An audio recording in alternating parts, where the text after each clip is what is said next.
I'm your host, Jonathan Cilia, joined by my co-host, JP, and here are your headlines for today. Edward Cicluna resigns as finance minister to become central bank governor. Men who locked journalists in Castile not found guilty. Calls for prison director to be suspended after lawyer confrontation. Petition started after Malta's Got Talent dance trio replaced due to COVID-19. And over 100 copies of Daniel Holmes' explosive debut novel sold within days. JP, I'm just going to jump right into the first story. This is quite a big story. It happened late yesterday evening, even though many people were expecting it. Finance Minister Edward Cicluna has officially made way and will be stepping down as finance minister in the coming days and will be the central bank governor. Now, there's been talk of a cabinet reshuffle for weeks now, and it's expected to be very, very, very imminent. And this is the very first person that is part of this cabinet reshuffle. So Edward Cicluna, he's been finance minister for years, since 2013, and he's always been, a key player in the administration, both with Joseph Muscat as well as Robert Abela. That said, people have been wondering, is he going to be stepping down? He's definitely one of the older ministers, and he's very closely worked with Joseph Muscat, so he's quite a remnant, an artifact of a previous administration. However, he's not going bye-bye exactly. He will be the governor of the central bank, quite an important role. But he's just the first of many to be possibly replaced in a cabinet reshuffle. There's big talk that the next person to be replacing him as finance minister is Clyde Caruana, former chief of staff and currently co-opted MP.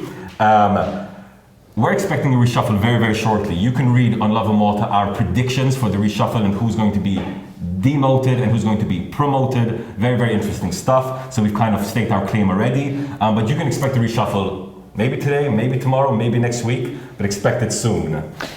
Yeah, obviously it means quite a lot for Prime Minister Robert Abela. Obviously, this is the first post-COVID-19 kind of reshuffle. It's his first idea of his own workings of the cabinet. We're expecting, at least what's going on around out there is that there's new ministries might be popping up, a lot of reshuffling in terms of more women coming into cabinet. It's worth noting as well that the current central bank governor, who Edward Cicluna will be replacing, Mario Vella, will be appointed as a special commissioner for economic, financial, and trade relations with the United Kingdom. For Cicluna, it's not such a bad change for him. He's still in quite a good position, but obviously it's exciting to see what's going to happen now with the cabinet reshuffle. Moving on to our second story, if we cast our minds back to a year ago today, the whole debacle with Jorgen Fenech and the drama surrounding that and assassination of Daphne Caruana Galizia took a massive turn when Jorgen Fenech was arrested trying to flee Malta. That whole month, as sure as you can remember, after was just absolute chaos, and it seemed like an episode of The House of Cards, Netflix show The House of Cards. One of which ended with then Prime Minister Joseph Muscat giving a 3 a.m. press conference with regards to giving presidential pardon to Jorgen Fenech, that ended up with journalists being locked in a room in Castile. They were prevented from leaving the room by 3 men: Mark Gauci, Emmanuel Mackay, and Joey Pisani. Who it was claimed they were holding them against their will. These men have been found not guilty by Magistrate Joe Massoud, and that news has been taken as quite a shock. Obviously, there's a video at the time. There were multiple journalists in the room, including Lovin Malta journalists, international journalists as well, who were prevented from leaving this room. There was also the son of Daphne Caruana Galizia, Paul Caruana Galizia. They were prevented from leaving the room by these three big-looking men. The door was locked from the other side, and obviously that was taken to court eventually by the police, and the judge found them to not be guilty. Now, this has been it's been touted as a kind of a misuse of justice, really, by the police for taking so long for them to bring the case to court. In fact, till July this year to file it. Joe Massoud was critical of the manner in which police conducted the investigation. He also ruled that the 3 men didn't use any physical violence or stop the journalists from filming them. And he, in fact, criticized journalists for the way they reacted once the doors were open. What do you make of this, John? It's Joe Mifsud at it again. One of Malta's favorite judiciary appointed people. No, I mean, listen, 1 year ago, Malta was in chaos, as you said. Valletta was full of street protests.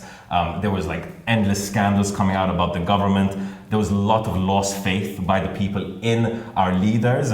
And still, among all of that chaos, this episode still stands out as possibly the most egregious.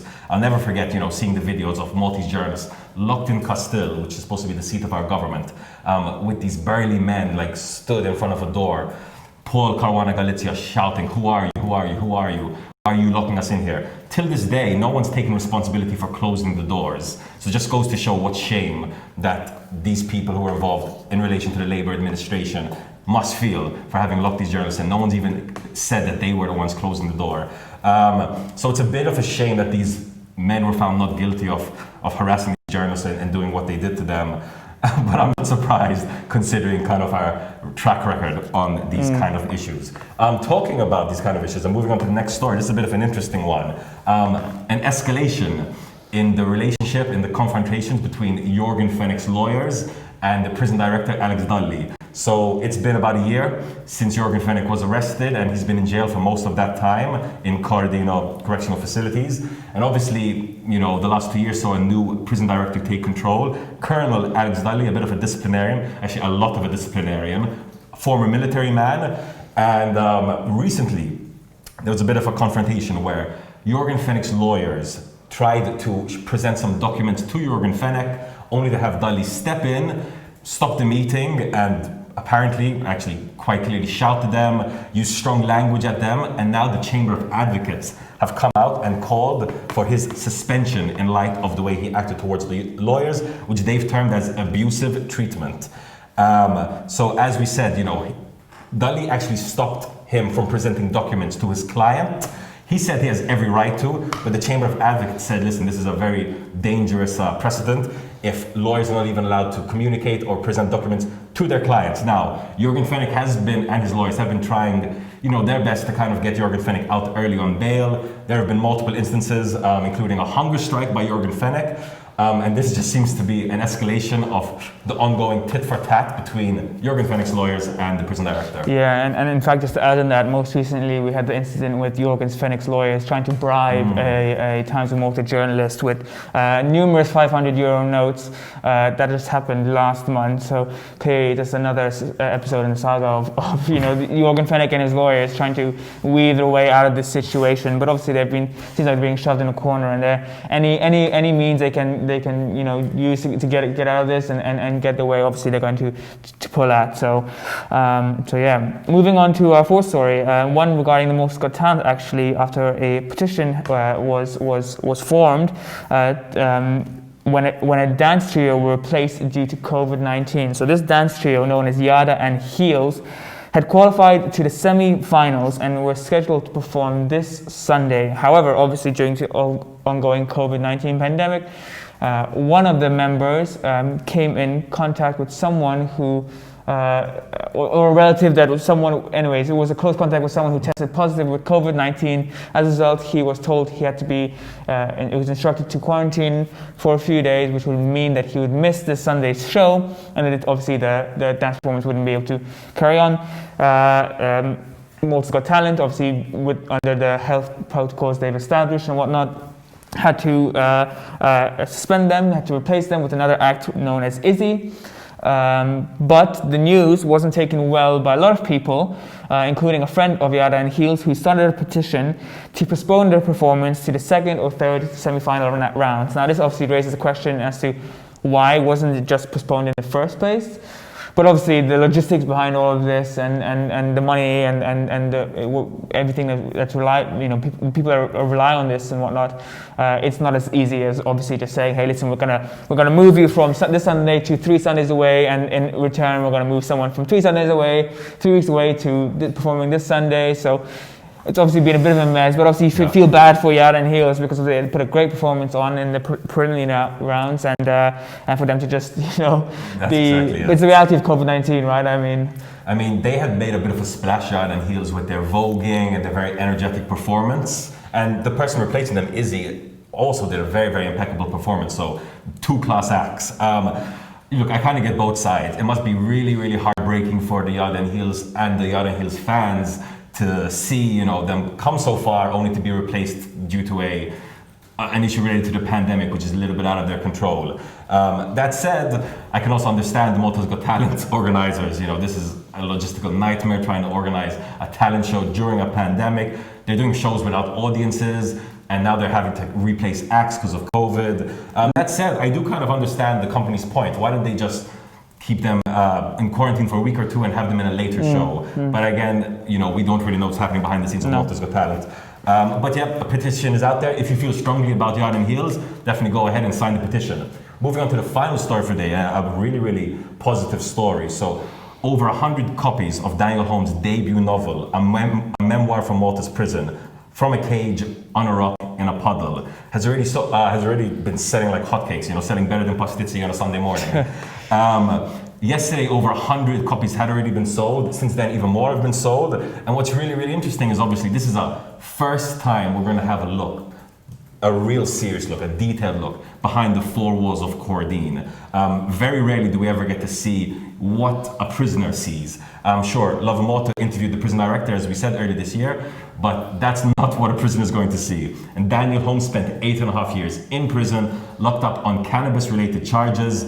Very egregious. You know, many people took to the streets to protest his imprisonment. He was actually sentenced to a decade, just to be clear. So he was actually sentenced to even more years. But either way, he spent his time noting what he saw, rubbing shoulders with high-level criminals, and seeing kind of what the Maltese justice system really, really does when no one's looking. His book is being published by Lovin Malta. It's Lovin Malta's first book, and it is available for pre-order right now. It's a bit of a discount right now, so definitely if you're interested, jump in. You get it at a better price than if you wait till after Christmas. What's interesting about this, JP, is that a lot of people who've been ordering the book are criminology students or people, you know, with an interest in the prison and the justice system. You know, good governance and justice has been a serious call over the last 3 years. And oftentimes we don't really get a warts and all look, an expose at a certain aspect of the justice system. And this book will be the first time we're going to get a proper look at the modern Maltese justice system. And where can you purchase it from? So you can purchase this at lovindeals.com. Just head to the website and find it there, as well as on our website. Go to any Daniel Holmes story, and there are links to pre-order the book right now. So definitely go check it out. It's an explosive book, quite a good read, so definitely get it. And if you have any friends who are interested in true crime stories for Christmas, it's right around the corner. It's going to be a great gift. Can't wait to read it myself. Damn right. From myself and JP, have a day full of lovin'.